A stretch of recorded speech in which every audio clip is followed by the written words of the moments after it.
Pemirsa, berbagai skenario pengamanan telah dilakukan oleh pihak kepolisian untuk mengamankan jalannya KTT G20 di Bali. Antisipasi situasi kontingensi dan ancaman yang berpotensi mengganggu keamanan, mulai dari bencana alam hingga serangan aksi terorisme juga telah dipersiapkan secara matang. Semua aktivitas pengamanan yang dilakukan oleh Polri terpantau melalui Command Center 91 yang berlokasi di Nusa Dua Bali.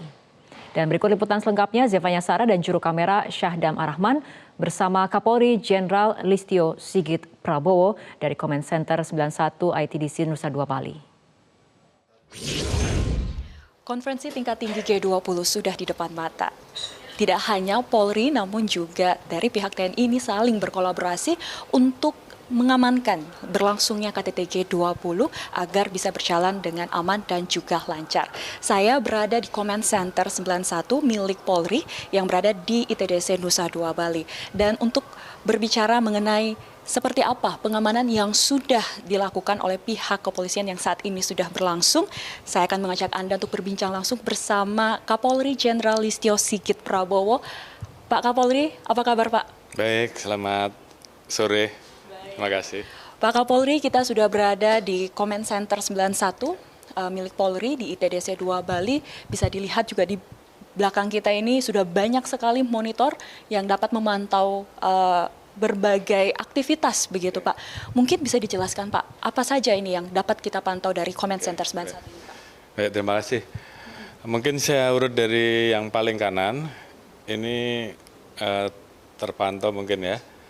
Di sini adalah fitur-fitur yang kita sambungkan dengan 91 Command Center, di mana ada 16 fitur. Mungkin sebagian aja kita perlihatkan. Yang di atas ini terkait dengan peringatan gempa. Jadi apabila ada gempa, maka kemudian akan ada alert ataupun peringatan, sehingga kemudian personil-personil kita tentunya akan mengikuti. Karena memang kita sudah mempersiapkan contingency plan apabila terjadi bencana. Kemudian yang di bawah ini fitur yang mengikuti kecepatan angin, dan ini kaitannya dengan proses pada saat kita melaksanakan pengawalan terkait dengan jalur yang akan dilintasi. Jadi di sebelah kanan ini adalah jalur tol, di mana jalur tol ini dibatasi maksimal kecepatan anginnya kalau untuk sepeda motor 30. Sehingga apabila kecepatan angin di atas 30, tentunya kita harus mempersiapkan jalur lain yang aman. Ini tentunya tiap hari kita ikuti. Kemudian yang di sebelah kanan atas ini adalah CCTV yang tersambung di semua sudut, baik itu di bandara, kemudian di pelabuhan-pelabuhan, baik yang ada di Banyuwangi, Jawa Timur, kemudian di NTB juga kita pantau, dan khususnya di Bandara Igusti Ngurah Rai kita pantau. Kamera ini kita lengkapi dengan face recognition yang kita sambungkan dengan data-data dari Dukcapil dan Imigrasi, sehingga setiap masyarakat ataupun tamu yang turun dan melintasi CCTV atau kamera yang kita pasang, maka kemudian akan muncul data-data seperti ini, data yang bersangkutan. Kita telah mempersiapkan database terkait dengan orang-orang yang harus kita awasi.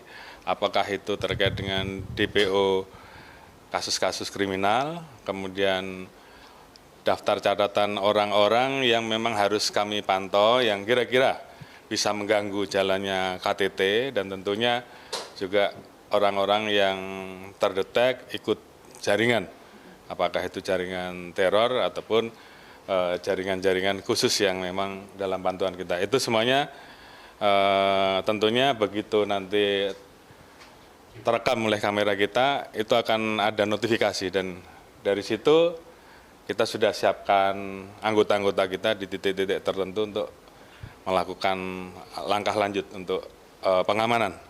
Kemudian di sebelah ini ini adalah pemantauan untuk penggelaran SOT anggota kita. Jadi ada yang warna biru, ada yang warna merah, kemudian ada yang warna hitam. Jadi ini adalah bermacam-macam personil kita, mulai dari lalu lintas, kemudian ada dari Sabara, kemudian ada dari Brimob, anggota kita yang lain, yang semuanya termonitor di command center ini. Jadi masing-masing akan kita ikuti. Misalkan yang bertugas di jalur, maka mereka akan terpantau ada di mana, kemudian mereka bisa melaporkan situasinya di lokasi yang ada ataupun dilewati, dia bisa melaporkan dengan fasilitas video call ataupun telepon apabila nanti kita hubungi, dan kemudian juga seluruh jalur yang dilewati akan terpantau oleh CCTV yang ada. Dan ini tentunya apabila ada kendala-kendala, kita juga bisa mengambil langkah-langkah untuk mempersiapkan rute alternatif ataupun mungkin menggerakkan personel-personel yang kita minta untuk mengamankan, misalkan ada yang mengganggu di sepanjang jalur, kemudian juga menggerakkan tim yang memang sudah kita siapkan. Hal-hal seperti itulah, itu semua bisa kita laksanakan dan kita gerakkan dari command center ini. Seperti contoh ini, misalkan personil kita yang ada di salah satu titik, ini bisa terlihat seperti ini. Nanti tinggal kita hubungi yang bersangkutan. Hal-hal seperti ini yang tentunya semua kegiatan dari personil kita bisa kita kendalikan, kemudian kita bisa gerakkan melalui perintah-perintah yang akan dilaksanakan oleh petugas yang selalu standby di sini selama 24 jam untuk memonitor dan mengawasi seluruh pergerakan di lapangan, termasuk peristiwa-peristiwa apa yang terjadi di lapangan, sehingga kemudian kita bisa mengambil langkah-langkah untuk pengamanan. Berarti dari ruangan ini semua bisa terpantau untuk antisipasi kontingensi bencana alam, aksi terorisme melalui face recognition, lalu juga ada lalu lintas seperti itu, Pak. Lalu sejauh ini KTT G20 sudah di depan mata. Bagaimana pengamanan dari pihak kepolisian sendiri? Apa yang menjadi perhatian dari Pak Listio sendiri? Jadi semenjak kita mulai melaksanakan operasi Poragung, ya, kalau di kita namanya Poragung untuk pengamanan KTT ini, kita mulai dari tanggal 8 kemarin sampai dengan saat ini, alhamdulillah mulai dari rangkaian kegiatan Gladi yang kita laksanakan gabungan dengan TNI Polri, kemudian kita lanjutkan dengan apel gelar pasukan. Saat ini anggota sudah inset, sudah masuk di titiknya masing-masing. Sampai dengan hari ini kita lihat semuanya berjalan dengan aman. Delegasi sudah banyak yang berdatangan, negara-negara besar kita lihat, Amerika sudah datang, Cina juga tadi sudah datang, kemudian Rusia kemarin, kemudian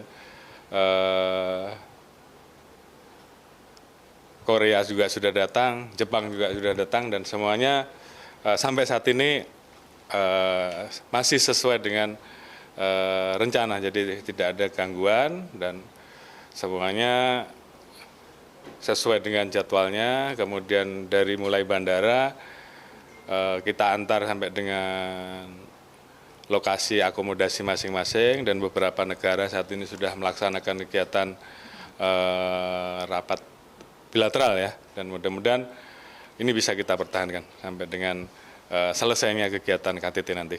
Terima kasih Kapolri Jenderal Listio Sigit Prabowo untuk kesempatannya. Terima kasih. Ya, demikianlah pemirsa wawancara saya bersama Kapolri Jenderal Listio Sigit Prabowo dari Nusa Dua Bali, Sevanya Sarah Syadam Arahman, jurnalis MCN.